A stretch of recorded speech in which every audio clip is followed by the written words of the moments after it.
આજથી ચારધામ યાત્રાનો પ્રારંભ. શુભ મુહૂર્તમાં ખુલ્યા કેદારનાથ, ગંગોત્રી અને યમનોત્રી ધામના કપાટ. 0 ડિગ્રી તાપમાન વચ્ચે ગૌરીકુંડમાં 10,000થી વધારે ભક્તો હાજર રહ્યા. કેદારનાથના દરવાજા ખુલ્યા બાદ સીએમ પુષ્કરસિંહ ધામીએ ટ્વીટ કર્યું, લખ્યું, જય બાબા કેદાર. ચારધામ યાત્રા 2024માં તમામ ભક્તોનું સ્વાગત અને અભિનંદન. આપ સૌને વિનંતી છે કે મુસાફરી દરમિયાન સ્વચ્છતાનું ખાસ ધ્યાન રાખો, સિંગલ યુઝ પ્લાસ્ટિકનો ઉપયોગ ટાળો. ચારધામમાં આવનાર વૃદ્ધો, મહિલાઓ અને બાળકોની સુરક્ષા માટે સરકારે કરી છે ખાસ વ્યવસ્થા. અખાત્રીજના શુભ દિવસથી અમદાવાદમાં રથયાત્રાની તૈયારીઓનો શુભારંભ. ત્રણેય રથની પરંપરાગત પૂજા બાદ યોજાશે ચંદન યાત્રા.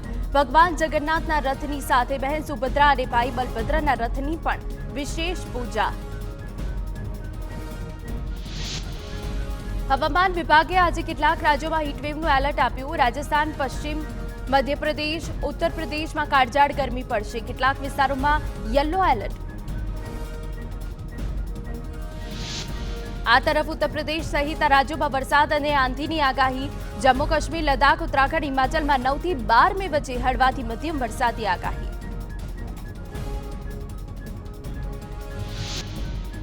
ભરૂચમાંથી પાકિસ્તાની જાસૂસને સીઆઈડી ક્રાઇમે ઝડપી પાડ્યો. સેનાની ગુપ્ત માહિતી કરાંચી, ઇસ્લામાબાદ પહોંચાડતો હોવાની ગુપ્તચર વિભાગોને માહિતી મળી હતી. 1 મહિના સુધી વોચ રાખ્યા બાદ પ્રવીણ મિશ્રા નામના વ્યક્તિની જાસૂસીના ગુનામાં સીઆઈડી ક્રાઇમની ટીમે ધરપકડ કરી. અંકલેશ્વરની કંપનીમાં કામ કરતા પ્રવીણ મિશ્રાના મોબાઈલમાંથી પુરાવા મળ્યા.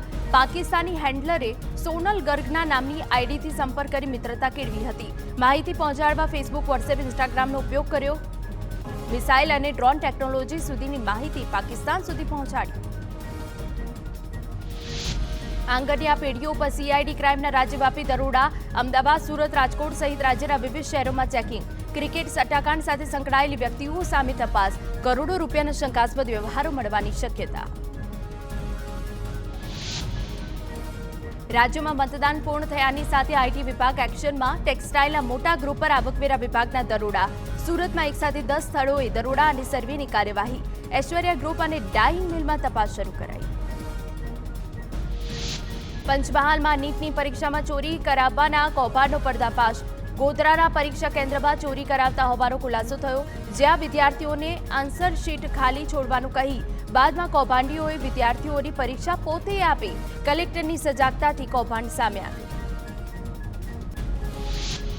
આરોપ છે કે 6 વિદ્યાર્થીઓ પાસેથી 10 લાખ લઈ ચોરી કરાવવાનું નક્કી થયું હતું. પરીક્ષા કેન્દ્રના ડેપ્યુટી સેન્ટર સુપ્રિન્ટેન્ડન્ટની સંડોવણી સામે આવી, જેની વોટ્સએપ ચેટમાંથી વિદ્યાર્થીઓના નામ મળી આવ્યા.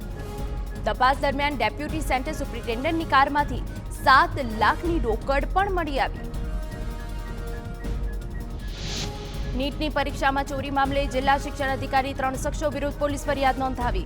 ગોધરાની જય જલારામ સ્કૂલના શિક્ષક તુષાર ભટ્ટ, વડોદરાની રોય ઓવરસીઝ નામની કંપનીના માલિક પરશુરામ રોય અને ગોધરાના આરીફ બોરા નામના શખ્સ સામે ફરિયાદ. નીટ પરીક્ષામાં વિદ્યાર્થીઓને ચોરી કરાવવાના કેસમાં રોય ઓવરસીઝના માલિકની ધરપકડ. વડોદરા એસઓજી પોલીસે પરશુરામ રોયની તેના ઓફિસથી ધરપકડ કરી. નીટની પરીક્ષામાં ચોરી કૌભાંડમાં નામ ખુલતા ધરપકડ કરી. પંચમહાલ પોલીસની તપાસમાં વડોદરા પોલીસ પણ જોડાઈ. વડોદરાની રોય ઓવરસીઝના માલિક પરશુરામ રોયે નીટની પરીક્ષામાં ચોરી મુદ્દે બચાવ કરતા કહ્યું કે હું ઓવરસીઝનું કામ કરું છું, મેં કોઈને ચોરી કરાવી નથી. સાથે જણાવ્યું કે મને નીટ ચોરી કૌભાંડ વિશે ખબર જ નથી. જો કે શિક્ષક તુષાર ભટ્ટ મિત્ર હોવાનું કબૂલ્યું. નીટની પરીક્ષામાં ચોરી મામલે નામ ખુલતા શિક્ષક સસ્પેન્ડ. જલારામ શાળાના શિક્ષક અને મુખ્ય સૂત્રધાર તુષાર ભટ્ટને સસ્પેન્ડ કરવામાં આવ્યા. ગોધરાની જય જલારામ શાળામાં શિક્ષક તરીકે ફરજ બજાવતો હતો. તુષાર ભટ્ટની ગાડીમાંથી 7 લાખ રૂપિયા પણ મળ્યા.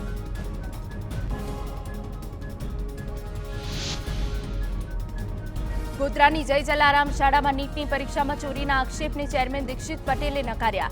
સાથે કહ્યું કે પરીક્ષામાં કે પરીક્ષા બાદ પણ કોઈ સંજોગોમાં ચોરી થઈ શકે એમ ન હતી.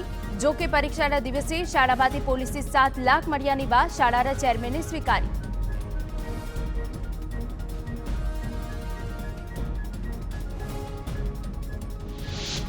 પંચમહાલમાં નીટની પરીક્ષામાં ચોરી કરાવવાના કૌભાંડની તપાસો રેલો વડોદરા સુધી આવ્યો.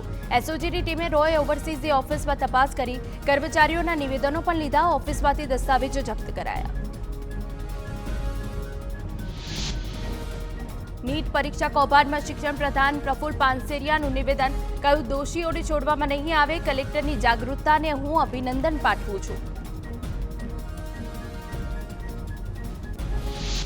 નીટ પરીક્ષામાં ચોરી અંગે વિદ્યાર્થી નેતા યુવરાજસિંહે સવાલ ઉઠાવ્યા. કહ્યું કે જૂની મોડસ ઓપરેન્ડીથી જ પરીક્ષામાં ચોરી કરાવાય છે. પેપર લીકના નવા કાયદાનો અમલ નીટની પરીક્ષામાં પણ કરવાની માંગ કરી. પરીક્ષામાં ચોરી અંગે રજૂઆત છતાં કોઈ પગલાં ન ભરાયાનો પણ આક્ષેપ. પંચમહાલમાં નીટની પરીક્ષામાં ચોરી મામલે કોંગ્રેસે પ્રહાર કર્યા. પ્રવક્તા મનીષ દોશીએ કહ્યું, ભાજપ નાની માછલીઓને પકડી મોટા મગરોને છાવરે છે. સાથે સરકાર ગટ્ટામાં સામેલ આરોપી સામે કોઈ કાર્યવાહી ન કરતી હોવાનો પણ આક્ષેપ કર્યો.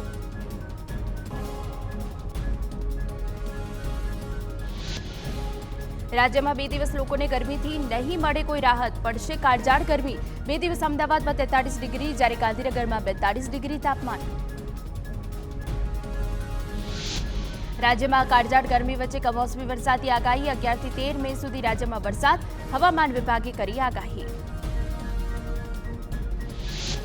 3 દિવસ બાદ પ્રી મોન્સૂન એક્ટિવિટી શરૂ થશે, જેના કારણે વરસાદની આગાહી. રાજસ્થાનમાં 2, મધ્યપ્રદેશમાં 1 અને 1 સિસ્ટમ અરબ સાગર ઉપર સક્રિય થતા ગુજરાતમાં વરસાદની વકી.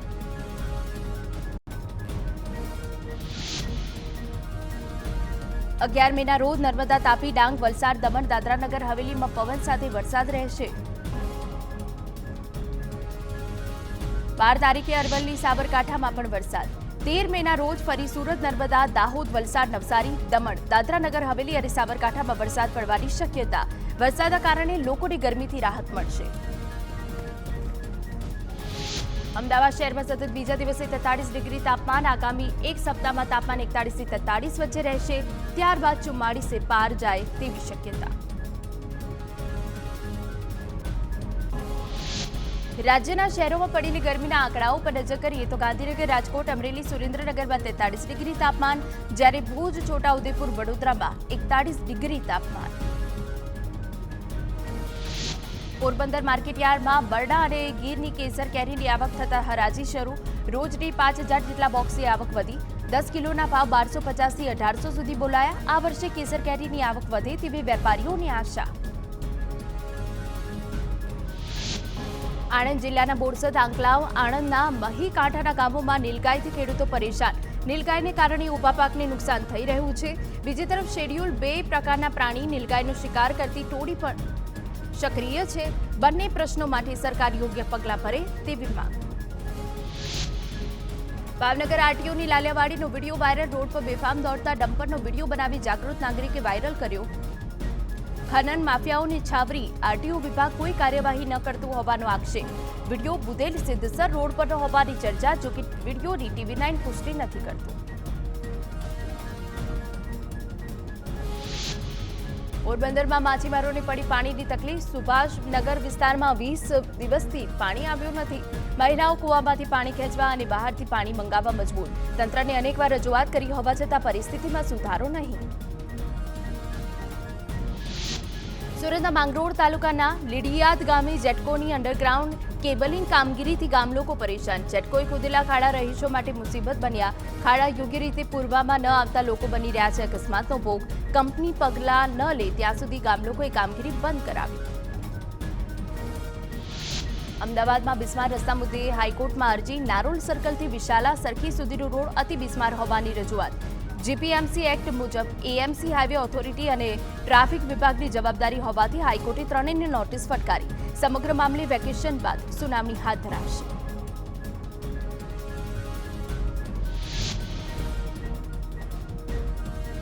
નારોલ સર્કલથી વિશાલા સરખે સુધીનો રોડ અતિ બિસ્માર હોવાની હાઈકોર્ટમાં રજૂઆત. જ્યાં છેલ્લા 3 વર્ષમાં અકસ્માતમાં 32 થી વધુના મોત અને 50 થી વધુ લોકો ઇજાગ્રસ્ત થયા. રસ્તાના સમારકામના અભાવે બિસ્માર સર્વિસ રોડ વગેરેના કારણે અકસ્માત થયાની અરજીમાં રજૂઆત કરાઈ. લેન્ડ ગ્રેબિંગ એક્ટ અને તેની જોગવાઈઓ બંધારણીય હોવાનો હાઈકોર્ટે ચુકાદો આપ્યો.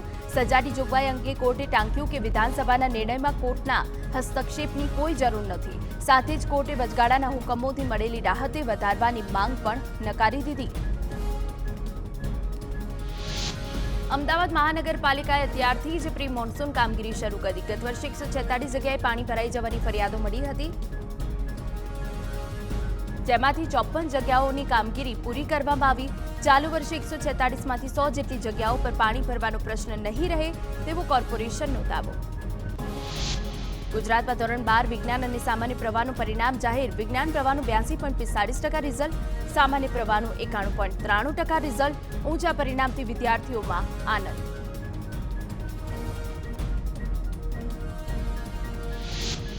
સુરતમાં સિટી બસ ફરી વિવાદમાં આવી. સિટી બસ ચાલકે નશાની હાલતમાં અકસ્માત સર્જ્યો.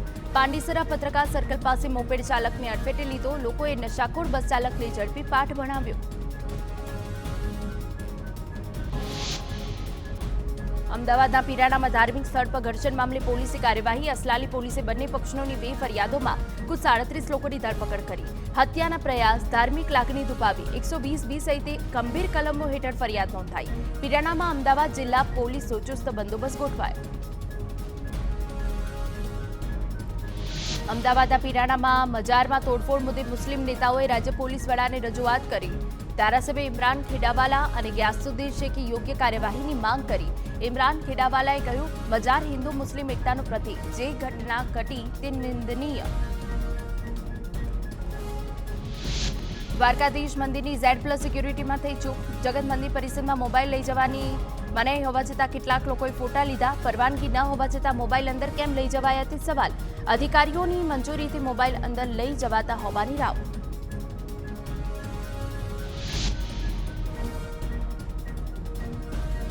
મહેસાણામાં ભાજપની મહિલા કાર્યકર સાથે બીભત્સ માંગ કરાઈ. અજાણે શખ્સે 30 એપ્રિલે શારીરિક સંબંધની માંગ કરતો ફોન કર્યો હતો. પ્રેમ સંબંધ રાખીશ તો ભાજપ જિલ્લા પ્રમુખ બનાવવાનો ઉલ્લેખ કર્યો. લોકસભા ચૂંટણીમાં પક્ષની બદનામી ન થાય તે માટે મોડી ફરિયાદ આપી.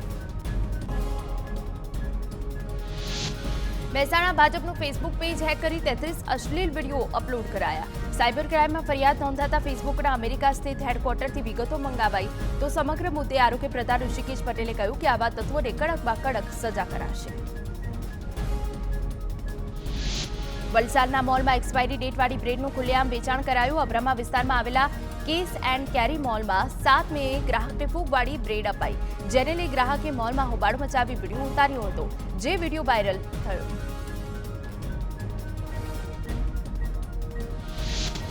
વડોદરામાં કોંગ્રેસના વરિષ્ઠ નેતા શામ પિત્રોડાનું પુતળાનું દહન કરાયું. કરજણમાં ભાજપ દ્વારા પુતળું બાળી શામ પિત્રોડાના સામેનો વિરોધ રજૂ કરાયો. ભાજપ જિલ્લા પ્રમુખ, તાલુકા પ્રમુખ સહિત ભાજપના આગેવાનોએ વિરોધ કર્યો.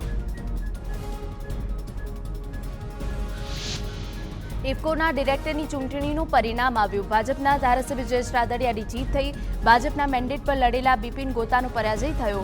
ભાજપના ધારાસભ્ય રાદડિયાએ ભાજપના મેન્ડેટની ઉપર વટ જઈ દાવેદારી નોંધાવી હતી. સહકારી ક્ષેત્રમાં ચૂંટણી મુદ્દે CR પાટીલનું નિવેદન. કહ્યું, સહકારી ક્ષેત્રમાં મેન્ડેટ આપવા એ ભાજપની નીતિ રહી છે. 349 જેટલી ચૂંટણીઓ ભાજપે મેન્ડેટના આધારે જીતી છે. પહેલા કેટલાક લોકો સહકારના નામે ઈલું કરતા હતા, જેનાથી પાર્ટીને નુકસાન થતું હતું. જયેશ રાદડિયાની જીત માટે દિલીપ સંઘાણીની મહત્વપૂર્ણ ભૂમિકા. દિલીપ સંઘાણી, મનસુખ માંડવિયાએ અમિત શાહની રજૂઆત કરી હતી. જામકંડોરણાની મુલાકાત દરમિયાન થઈ હતી બેઠક. વિઠ્ઠલ રાદડિયાનું સહકારી ક્ષેત્રનું ખેડાણ અને તેમના પોતાના મતદારો બહુમતીમાં હોવાનું કહેવામાં આવ્યું હતું. ગાંધીનગરના દેગામાં ચૂંટણી ફરજ બજાવતા કર્મચારીઓની તબિયત લથડી. 100 જેટલા લોકોને ફૂડ પોઈઝનિંગના કારણે ઝાડા ઉલટીની અસર. સારવાર બાદ તમામ લોકોની તબિયત સુધારા પર. EVM ડિસ્પેચિંગ વખતે ફૂડ પોઈઝનિંગની અસર થઈ હોવાની શક્યતા. સુરતમાં કાર ભાડે લઈ ઠગાઈ આચરતી ગેંગના કૌભાંડનો પર્દાફાશ. પોલીસે અલગ અલગ લોકો પાસે રહેલી 11 મોંઘીદાટ કાર જપ્ત કરી.